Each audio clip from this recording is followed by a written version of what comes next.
ಮನಸ್ಸಿಗೆ ತೃಪ್ತಿ ಆಗುವ ರೀತಿಯಲ್ಲಿ ಸೇವೆ ಮಾಡಿದ್ದೆ ಅಂತ ನನಗೆ ತೃಪ್ತಿ ಇದೆ. ಬೇರೆಯವರಿಗೆ ಐತೋ ಎಲ್ಲ ಗೊತ್ತಿಲ್ಲ, ಆದರೆ ನನಗೆ ಮಾತ್ರ ತೃಪ್ತಿ ಇದೆ ಈ ಹುದ್ದೆಯಲ್ಲಿ.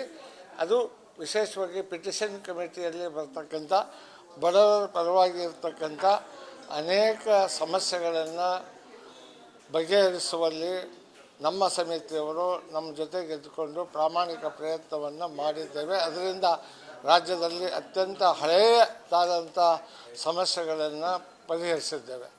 ಸಿದ್ದರಾಮಯ್ಯ ಸಾಹೇಬರು, ಈಗಿನ ಮುಖ್ಯಮಂತ್ರಿಗಳು, ಹಿಂದಿನ DCM ಆಗಿರ್ತಕ್ಕಂಥ DK ಶಿವಕುಮಾರ್ ಅವರು ಮತ್ತು ಸುರ್ಜೇವಾಲಾ ಸಾಹೇಬರು ಮತ್ತು ನಮ್ಮ ಪಕ್ಷದ ಅಧ್ಯಕ್ಷರಾದಂಥ ರಾಷ್ಟ್ರೀಯ ಅಧ್ಯಕ್ಷರಾದಂಥ ಖರ್ಗೆ ಸಾಹೇಬರು, ವೇಣುಗೋಪಾಲ್ ಸಾಹೇಬರು ಎಲ್ಲರೂ ಸೇರಿ ಮುಂದಿನ ಸಲ ನಿನಗೆ ಮಂತ್ರಿ ಮಾಡ್ತೇವೆ, ಅದರಿಂದ ನೀವು ಡೆಪ್ಟಿ ಸ್ಪೀಕರ್ ಆಗಬೇಕು ಅಂತ ಹೇಳಿದರು. ಅವ್ರ ಮಾತಿಗೆ ಬೆಲೆ ಕೊಟ್ಟು ನಾನು ಡೆಪ್ಟಿ ಸ್ಪೀಕರಾಗಿ ಕೆಲಸ ಮಾಡಿದೆ. ನಾನು ಯಾರ ಹತ್ರನೂ ಹೋಗಿ ನನಗೆ ಮಂತ್ರಿ ಮಾಡಿರಿ ಅಂತ ನಾನು ಹೇಳಿರಲಿಲ್ಲ. ಪಕ್ಷ ನನ್ನನ್ನು ಗುರುತಿಸಿ ಮತ್ತೆ ನನ್ನನ್ನು ಮಂತ್ರಿಯನ್ನಾಗಿ ಮಾಡಿದ್ದಾರೆ.